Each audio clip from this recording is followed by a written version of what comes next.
शिव पार्वती और मछुआरण की अद्भुत कथा। एक बार कैलाश पर्वत पर भगवान शिव और माता पार्वती के बीच एक छोटा सा विवाद हो गया। ये विवाद अहंकार या कटुता का नहीं, बल्कि लीला का था। माता पार्वती ने कहा कि वे संसार के कष्टों और स्त्रियों की पीड़ा को भली भांति समझती हैं, जबकि भगवान शिव योग और वैराग्य में लीन रहते हैं। शिव ने उत्तर दिया कि आत्मा और देह दोनों के सत्य को वे समान रूप से जानते हैं। इस तर्क वितर्क में क्षणिक क्रोध उत्पन्न हुआ और माता पार्वती ने यह सिद्ध करने का निश्चय किया कि स्त्री जीवन का संघर्ष वे स्वयं अनुभव कर सकती हैं। अपने संकल्प से माता पार्वती ने धरती पर एक साधारण मछुआरण के रूप में जन्म लिया। नदी किनारे बसे मछुआरों के गांव में वो पली बढ़ी। उसका जीवन कठिन था। नदी की ठंडी लहरें, मछलियों का शिकार और सीमित साधन। फिर भी उसके मन में अजीब सी शांति और करुणा थी। वो प्रतिदिन अनजाने ही भगवान शिव का स्मरण करती और उनके प्रति खिंचाव महसूस करती, बिना ये जाने कि वो स्वयं ही पार्वती हैं।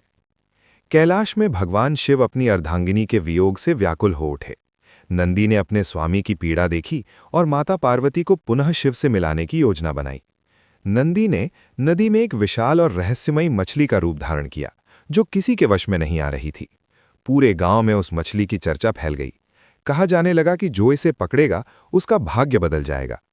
माता पार्वती की परीक्षा और अपने प्रेम को पूर्ण करने के लिए भगवान शिव स्वयं एक साधारण मछुआरे का रूप धारण कर पृथ्वी पर आए। उन्होंने उस मछुआरण की सहायता की और मिलकर उस विशाल मछली को पकड़ने का प्रयास किया। इस दौरान दोनों के बीच सरल संवाद, सहयोग और स्नेह का भाव उत्पन्न हुआ। मछुआरण को उस मछुआरे में अजीब सा अपनापन महसूस हुआ, मानो आत्मा किसी परिचित से मिल रही हो। गांव वालों ने उस बहादुर मछुआरे से पार्वती का विवाह कर दिया, जिसने असंभव सी मछली को वश में कर लिया था। विवाह के क्षण में भगवान शिव ने अपना दिव्य स्वरूप प्रकट किया।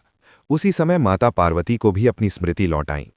कैलाश से देवताओं ने पुष्प वर्षा की और नंदी ने अपना वास्तविक रूप धारण किया। इस लीला के माध्यम से शिव और पार्वती ने संसार को यह संदेश दिया कि प्रेम, समर्पण और समानता ही सच्चा दाम्पत्य है। ईश्वर किसी रूप, पद या स्थिति में बंधा नहीं, वो प्रेम के भाव से प्रकट होता है।